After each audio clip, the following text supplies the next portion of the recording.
holiday time, and this is when often we make fudge, right? High calorie desserts. And I have this cookbook that I bought, and it is the Amish Christmas Cookbook, and we're going to make a recipe from it today. It is called the Never Fail Fudge. Let's see if that's true, because my grandson Liam is going to help me make it, and I have found before that two in the kitchen always makes it much harder than just one when we're making something new. But let's see how it goes.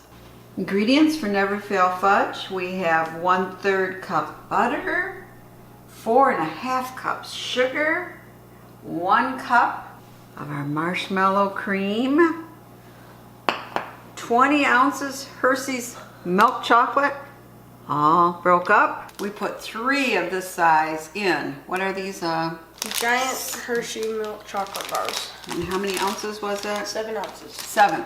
So we put 3 of these in. Ooh, I'm just going to interject here. Wait just a minute with those ingredients.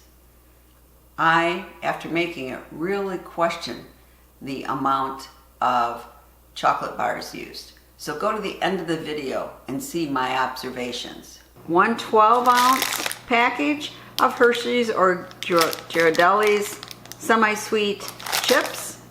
And we're going to need 2 teaspoons vanilla extract, and if you want to, 2 cups nuts. I'm just adding little nuts to part of it. And we need 1 14-ounce can of evaporated milk.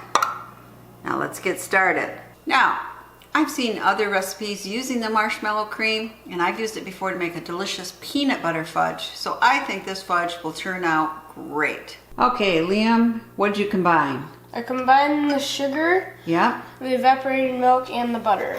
Okay, now we're ready to put it on the stovetop. Okay, it gets a little hot over that stove, stirring it for 5½ minutes when it's boiling, but it's worth it. Okay, this is the hard part really. You're going to have to stir it continuously for 5½ minutes.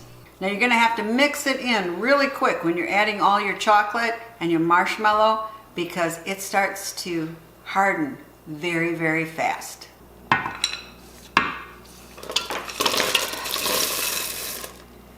You can eat the piece that went on the floor. Okay, get your marshmallow in here. Here, use this and get it out. And you gotta hurry up and get it all together.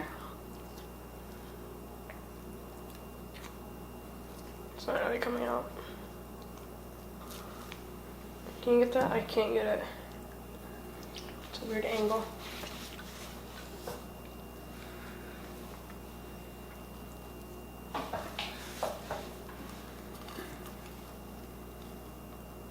That's pretty good.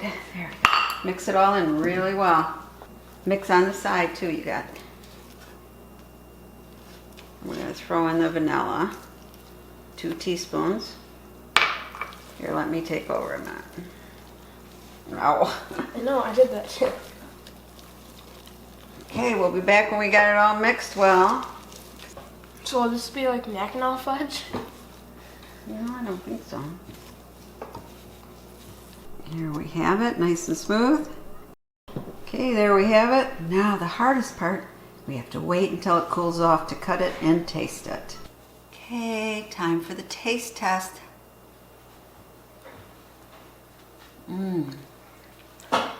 Very creamy. You want to try some? Yeah. Okay. Is that the nut or no? No, no nut. Okay. It melts in your mouth, doesn't it? It does, it's super good. Very chocolatey. Well, when I made the fudge, it was okay when it first came out, but instead of being really creamy the way usually it is when you add, that whipped marshmallow cream, instead it got very solid very quickly. And I thought, was that really, I better check the book. So here's the book, right? Clearly says 20 ounces of Hershey's milk chocolate bars chopped into small pieces. I think it's too much. Here is another authentic Amish cooking recipe I found with the same title, Never Fail Fudge. Everything else is the same, except it says 1 bar, 13-ounce bar. So I think one of those big Hershey bars is plenty for this fudge because you're also adding the chocolate chips. So next time I make it, I am going to make it that way, and I think I will have excellent, creamy, never fail Amish fudge. Let me know if you've made this before and how much of the chocolate bars did you use. As always, thank you so much for watching, and I hope you are having great holidays.